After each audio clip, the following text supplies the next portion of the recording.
To channel welcome मेरे देश के वीर जवानों। तो आज मैं आपको सिखाने जा रहा हूँ टॉपिक जो रिलेटेड है प्रोबेबिलिटी से। तो प्रोबेबिलिटी जैसा कि आपने 10th क्लास में सीख रखा है, 11th क्लास में सीख रखा है, 12th क्लास में सीख रहे हो।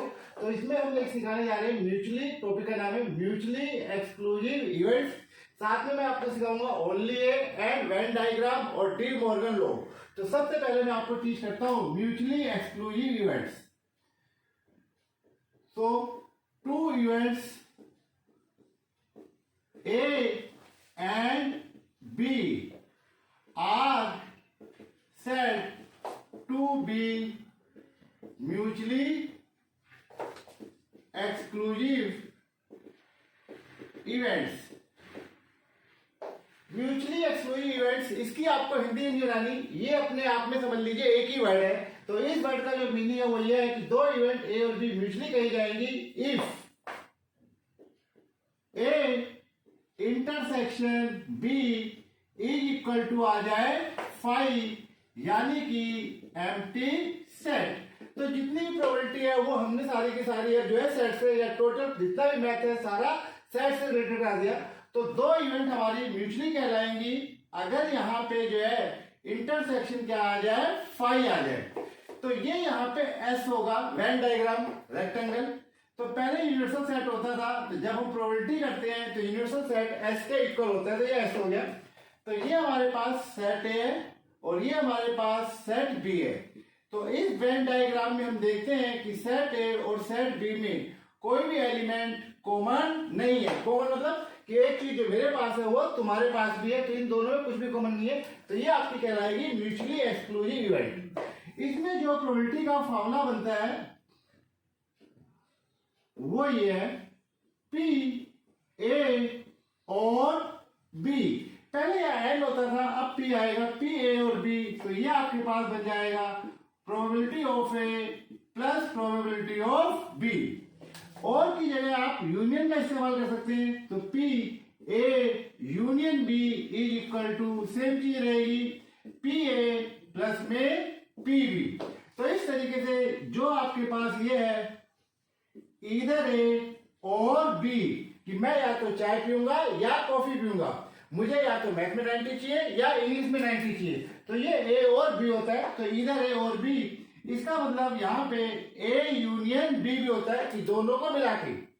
लैंग्वेज में इधर ए और बी है, यूनियन मतलब था दोनों को मिला के। मैथ में इसका मतलब है कि दोनों को एक साथ लेके इसकी प्रोबेबिलिटी है, इसकी कैलकुलेशन क्या आएगी।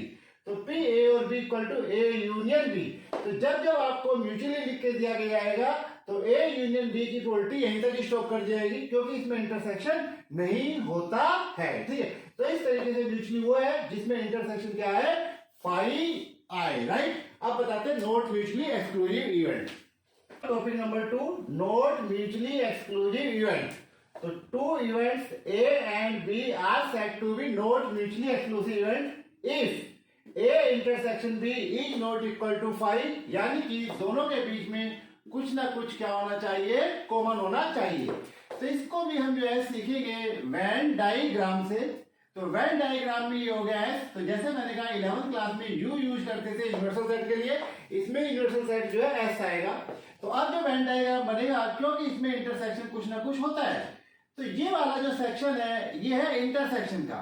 यानी इसमें आपको ये डिनोट किया जा रहा है कि कुछ सेट ए के एलिमेंट ग्रुप बी में है और कुछ सेट बी के एलिमेंट ग्रुप ए में है। यानी कुछ एलिमेंट ऐसे हैं जो ए और बी क्या है, दोनों में कॉमन है। ठीक है, जैसे कुछ प्लेयर होते हैं जो क्रिकेट की टीम में भी और फुटबॉल की टीम में। तो ये आपका ए इंटरसेक्शन बी हो गया। जो म्यूचुअली था उसमें इंटरसेक्शन नहीं होता था, दोनों टीमें अलग अलग बिल्कुल होती थी। तो इसके लिए जो आपके पास फॉर्मूला आएगा वो ये आएगा पी ए और बी। ये मैंने आपको पहले बता दिया। तो ये हो जाएगा probability of A plus probability of B minus, क्योंकि कुछ लोग, कुछ स्टूडेंट, कुछ प्लेयर दोनों टीमों में शामिल हो गए, तो वो जब जोड़ेंगे तो एक साथ बुलाएंगे तो टोटल सही नहीं आता। तो इसमें इंटरसेक्शन करना होता है। तो ये ए एंड बी, उसकी प्रोबेबिलिटी माइनस कर देंगे। पी मींस प्रोबेबिलिटी जो दोनों में क्या होगा, कॉमन होगा। जो दोनों में क्या होगा, कॉमन होगा, यानी जो ए में भी है और बी में भी है। क्योंकि जैसा आपको बताया कि ए और बी का मतलब पी ए यूनियन बी होता है। तो ये आपके पास P A plus P B minus P A intersection B. तो जब जब हर क्वेश्चन में, एवरी क्वेश्चन में जिसमें भी आपको ए यूनियन बी निकालना है या ए और बी निकालना है, तो आप हमेशा इसी फार्मूले का इस्तेमाल करेंगे। तो 101% ये फार्मूला यूज होगा। वो फार्मूला तब यूज होगा जब क्वेश्चन में लिखा गया होगा कि ये क्या है, म्यूचुअली है। तो अगर लिखा हुआ है म्यूचुअली है तो आप वो फार्मूला यूज करेंगे, नहीं लिखा हुआ है तो आप हमेशा इस फार्मूले का इस्तेमाल करेंगे। इंटरसेक्शन बाद में मिल गया तो ठीक है, नहीं तो जीरो प्रोबेबिलिटी आएगी। तो ये भी लर्न कर लेंगे आप कि ए एंड बी का मतलब ए इंटरसेक्शन बी होता है और ए और बी का मतलब ए यूनियन बी होता है। तो probability of A plus probability of B minus probability A intersection B.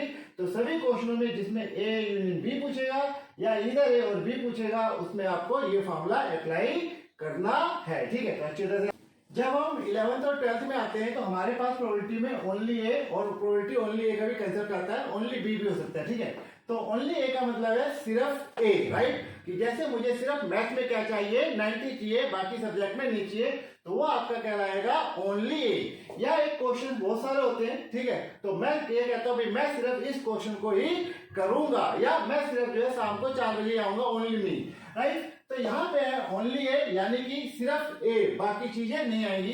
तो ये चीज भी आपकी वेन डायग्राम से समझी जाती है, ओनली ए। तो ये ओनली का कंसेप्ट तब आएगा जब इंटरसेक्शन भी होगा। तो ये आपका एस हो गया, ये आपके पास ए हो गया, ये ए है, और ये क्या हो गया, ये बी है।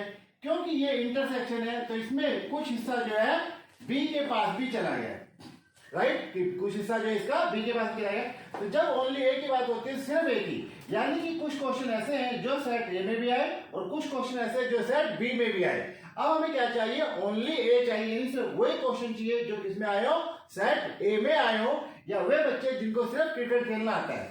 तो ये हमारे पास जो है आपका ए हो गया, ओनली ए का डायग्राम। तो क्रिकेट में याद आ गया, कुछ बच्चे क्रिकेट खेलते हैं तो ये पूरा सेट है क्रिकेट वालों का है। कुछ बच्चे जो फुटबॉल खेलते हैं, पूरा सेट भी फुटबॉल वालों का है। और ये वो सेक्शन है ए इंटरसेक्शन भी, जिसमें वो बच्चे हैं जो क्रिकेट खेलना भी जानते हैं और फुटबॉल खेलना भी जानते हैं। अब हम कह रहे हैं सिर्फ वो बच्चे हैं जिनको क्या आता हो, क्रिकेट खेलना आता हो। तो ये चीज होती है ओनली ए। तो ये ओनली ए आपके पास प्रोबेबिलिटी में ऐसे निकलेगी, प्रोबेबिलिटी ओनली ए। इसको भाई ऐसे लिखा जाता है P A intersection not B, यानी कि ए तो हो बी ना हो, और यही चीज इक्वल लिखी जाती है प्रोबेबिलिटी ए माइनस बी। तो ओनली ए को 3 तरीके से लिखा गया, ओनली ए भी लिख सकते हो, P A intersection not B. तो जब भी दोनों में से किसी एक में नोट आएगा तो आपको वेन डायग्राम यूज करना होगा। और P A minus B, difference between A and B, तो ये भी ओनली होता है वे एलिमेंट जो ए में तो है लेकिन बी में नहीं है। तो इस पूरे की प्रोबेबिलिटी निकालने के लिए, इन तीनों की प्रोबेबिलिटी निकालने के लिए फॉर्मूला ये आएगा, only A P A intersection not B, तीनों मीनिंग सेम है भाई, और पी ए एंड बी। तो ये आपका आ जाएगा प्रोबेबिलिटी ऑफ ए। पहले पूरा ए निकालेंगे, उसमें से वो माइनस कर देंगे जो इंटरसेक्शन होगा, तो पी ए इंटरसेक्शन बी, ये फॉर्मूला हो गया। भाई हमें ओनली ए चाहिए, ये वाला पार्ट, तो इसके लिए हम क्या करेंगे, पूरे ए में से इंटरसेक्शन माइनस कर देंगे। इसी तरीके से प्रोबेबिलिटी ओनली बी, तो ये हो जाएगा P A not intersection B. जैसे हम कहते हैं ये बच्चा ना आए बाकी बच्चे आ जाए, तो ये क्वेश्चन ना आए बाकी आ जाए, तो ये आपके पास हो जाएगा पी बी माइनस ए।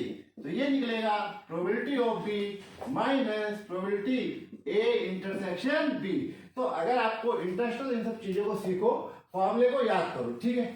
एक होता है याद करना, लर्न करना, तो जो चीज याद करने से आएगी वो याद करने से आएगी, और जो चीज सीखने से आएगी वो सीखने से आएगी। तो ये आपको दोनों काम करने होते हैं मैथ में, याद भी करना होता है और सीखना भी होता है। Topic number 4, De Morgan law. तो डी मॉर्गन लॉ तब यूज करेंगे जब दोनों पे ही क्या होगा, डैश होगा, दोनों पे नोट होगा। तो ये यहाँ पे डी मॉर्गन लॉ ये है कि अगर ये प्रोबेबिलिटी में आता है तो ए यूनियन बी का whole dash is equal to हो जाएगा probability A dash intersection B dash, यानी कि डैश इधर यूनियन पे था, अभी ऐसे हो गया, और फिर प्रोबेबिलिटी ए इंटरसेक्शन बी का होल डैश, डैश मतलब नोट होता है भाई, तो ये हो जाएगा probability A dash union B dash. तो ये बिना प्रोबेबिलिटी लिखा होता था, तो ये होता था ए यूनियन बी का डैश। प्रोबेबिलिटी हम 12th क्लास के हिसाब से लगा लेते हैं, तो ये हो जाएगा ए डैश इंटरसेक्शन बी डैश, दोनों की बात है। और इसी तरीके से ए इंटरसेक्शन बी का होल डैश, ये हो जाएगा ए डैश यूनियन बी डैश। तो ये जो आपके पास डैश है, इसको आप प्रोबेबिलिटी ऑफ नोट ए, जिसको ए के ऊपर डैश, प्रोबेबिलिटी ऑफ ए बार और प्रोबेबिलिटी ऑफ ए के ऊपर कॉम्प्लीमेंट भी समझ सकते हैं। तो ये आपके होते हैं डी मॉर्गन लॉ, ये भी जो है बहुत ज्यादा पेपर में यूज होते हैं। अब इसके बाद है नंबर 5, नीदर ए नोर बी। ना तो ए आए और ना बी आए, ठीक है, कि मैं ना तो चाय पीऊंगा और ना ही कॉफी पीऊंगा। तो ये आपके पास हो जाएगी प्रोबेबिलिटी, जब भी आपको चाहिए प्रोबेबिलिटी कहेंगे नीदर ए नोर बी, तो वो ये चीज हो जाएगी 1 minus probability A union B. तो ये प्रोबेबिलिटी थी इधर ए और बी, या तो ए आए या बी आए, सॉरी, ठीक है, जब ये यूनियन होता है सिर्फ डैश को छोड़ के, तो ए यूनियन बी इधर ए और बी। जब आपको नोट चाहिए तो 1 minus probability A union B हो जाएगा। यही चीज एक और याद रख लेंगे, चलो छोड़ो, ठीक है भाई। तो ये इसको हम यहीं पे खत्म करते हैं। तो एटलीस्ट वाला केस था, वो जो आपको आगे जो है इंडिपेंडेंट वगैरह बताते, तो इतनी सारी चीजें आप याद कर लेना, ठीक है। तो थोड़ा सा याद करो तो चीजें समझ में आनी स्टार्ट हो जाएंगी। चलिए बाय।